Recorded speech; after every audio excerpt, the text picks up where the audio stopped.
Welcome to day 203 of TFIF 365. And I've been trying to figure out all day how to have this conversation, and it just hit me. I was watching, scrolling through Twitter, and it hit me. So yesterday I talked about me having to practice not brushing my white woman friend who has demonstrated that she's in my corner at all times with the brush of whiteness, right? She's white. She understands it. She fucks up.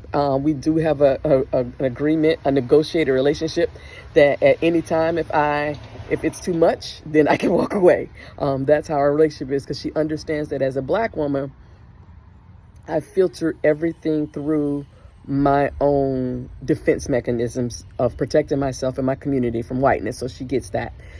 And so, but one of the things that she has been helping with me with, and she didn't understand this, was shifting my perspective on Caitlin Clark. So let me back up. So as a practitioner of living a supremacy-free, coercion-free, discrimination-free, and exploitation-free life, right? I seek whenever possible to find connection, right? And when I can't get there, I need to evaluate myself. And the first thing I do is look at Kim, like, is this my shit or is it their shit? And so this friend, with what's been going on for at least the 2 years or 2.5 years between how the narrative of Angel Reese and Caitlin Clark, as I always tell you, spot the pattern.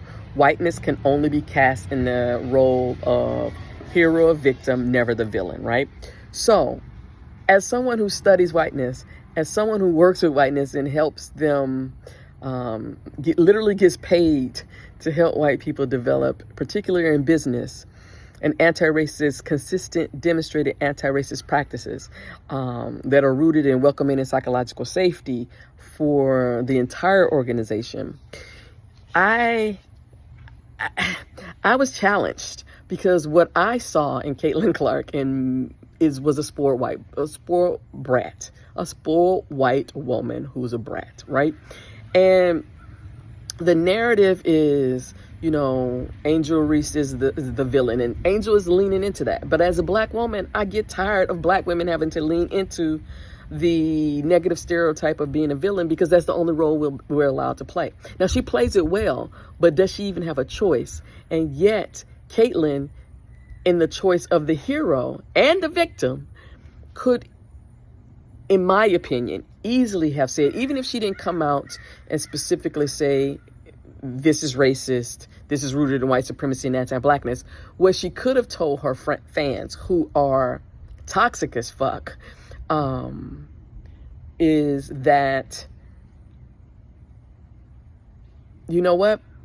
I appreciate your attention to me, your care for me, you fan. I love the love you show me. But I'm a member of a league, and we're all peers, and no one needs to be treated that way. She didn't have to mention any names, but she could have said something. So I've been watching her, and it's been hard. I can tell you, it's been a challenge for me as a black woman who sees this every single day, how black women are just cast in this role of the villain, and we have to lean into it, and then we get punished. And so that's the only role we can be in, but we get punished for it. So then we get called aggressive and angry and all these other things. I did not want to see this happening to this young lady, but I knew what the fuck was at play. And this friend of mine helped me understand first, to see the entertainment value of it. But also, this white friend is not fully on the Caitlin bandwagon. She's a sports fan. So she says she will not have an opinion until she wants to see a whole year of her on the court. Right? And so yesterday, and so I've been moving there. I've been getting there. I've been detaching, just like I told you yesterday about my friend. I've been detaching her from whiteness. I've been trying to see Caitlin not as a symbol of white supremacy and anti-blackness, but as Caitlin Clark, someone I don't know, a young woman who is new in her career and is trying to, be successful. And so it's been a challenge for me to get there. But with supremacy free, which I've simplified to equal value, I had to check myself because she has equal value.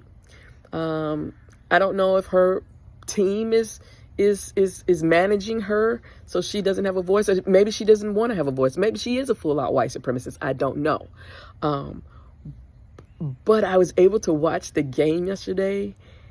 For the first time I was able to watch, because I have her name blocked on all social media because her fans are just assholes. Many of them, no absolutes, many are assholes. And I just can't witness the anti-blackness that I see, particularly targeted at a young black woman. That just hurts my heart. But I was able to watch yesterday and separate the whiteness, put that in a category, and just enjoy the game. And I can tell you, because I'm not a sports fan, I like the dynamics of team play. I'm obsessed with, I'm interested, because that's community building. I'm a community builder. So I'm interested in the dynamics of teams, right? The score, all that stuff is interesting to me. Because one of the things that I was saying about the people have to understand about Caitlin, she came from a white school in the white town. She was the lead of the white town, white school. She was the great white hope. And that fans came to the league believing that she didn't have to pay her dues is peak white supremacy. Again, it is systems, institutions, and policies designed to privilege the few at the expense of the many. So I'm saying all this because I want to bring it back to, again, my scholarship, my academic work my scholarship is trying to tie these things together. When I say that shit is everywhere. Caitlin doesn't actually have to say racist things to be upholding white supremacy and anti-blackness. And I hope at some point she realizes that, the people around her realize that. But yesterday, I'm so proud of myself that I was able to separate that, and I was able to see the whole team, see her as a part of the whole team and not some standoff what the media and the fans want us to see. So I just said that, that's what it just again, me being transparent and showing you what the work is. It's not faking as if this shit is easy. As a black woman, it's fucking hard as hell, particularly, like I said, the work that I do, to see a white woman just say nothing, just do nothing to protect the people that she has to work with, right? But it happens every fucking day. Oh, it happens every fucking day. And that's why I don't call these microaggressions. I call it professional violence. Because Angel may not be saying anything, but these are scars. This is healing that I hope she'll be able to do at some point. Because to carry that weight of anti-blackness on your shoulder for a whole league is a lot. So I send them both grace. I sympathize with their situations. I wouldn't want to be in their situations. And I hope both these two ladies can demonstrate how we can move forward in a supremacy-free, coercion-free, discrimination-free, and exploitation-free way. Until tomorrow, peace.